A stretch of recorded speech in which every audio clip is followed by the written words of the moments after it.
yang sepertinya bergelimangan harta, tapi hampa. dan tak pernah mendapatkan sebuah kebahagiaan sedikit pun. Hmm. Dan ketika mati pun dalam kondisi ya itu mati tidak di jalan Allah. Ya. Itu sesuatu yang ada yang mau dicari, ternyata kalau bahasa Jawa bilang begini, Mbak Ulfa, golei uceng kelangan delek. Nah, mencari sesuatu yang sepertinya berharga, tapi malah sesuatu yang paling berharga hilang. Waduh, sayang banget ya.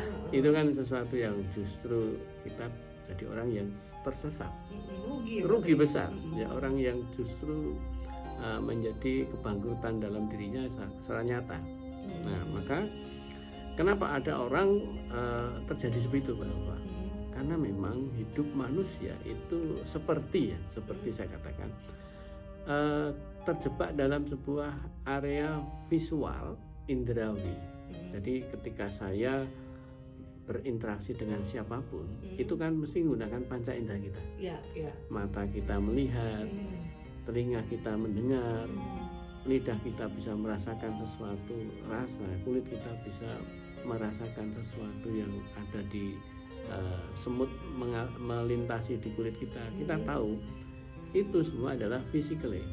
Nah, dalam hal kondisi seperti inilah, maka karena terbiasa dalam kondisi fisik, kita akhirnya melihat bahwa hidup itu adalah fisika, gitu kan?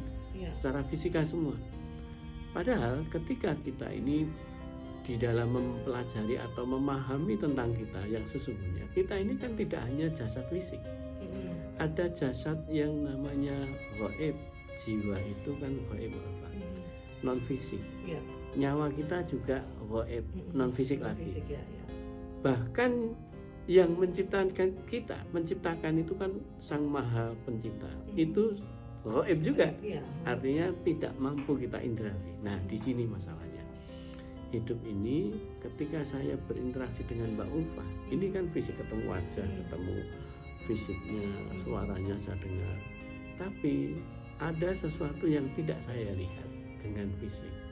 Ada interaksi emosionalitas yang itu secara psike, secara kejiwaan, ada hal yang tidak tidak pernah kita sadari, bahwa interaksi saya dengan Mbak Ulfa itu ada ikatan emosional, ya, kedekatan, tidak sadari, ya kan?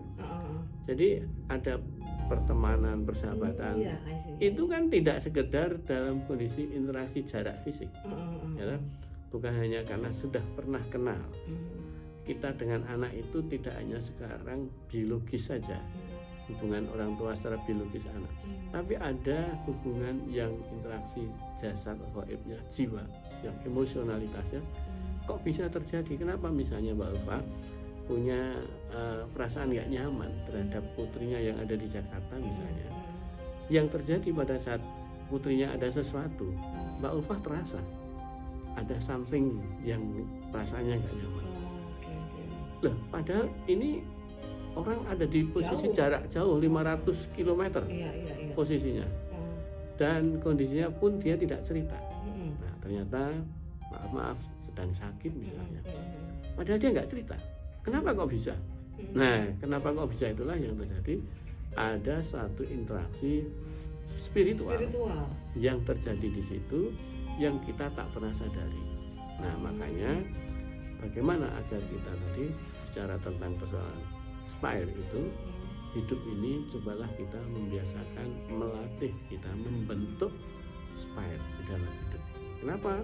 Karena dengan kita berorientasi tidak sekedar fisik, itu yang nanti kita akan menjadi utuh secara manusia, ya, secara hubungan kita dengan sesama manusia, sesama makhluk Tuhan, dengan hewan, dengan tumbuhan, ini kan menjadi utuh.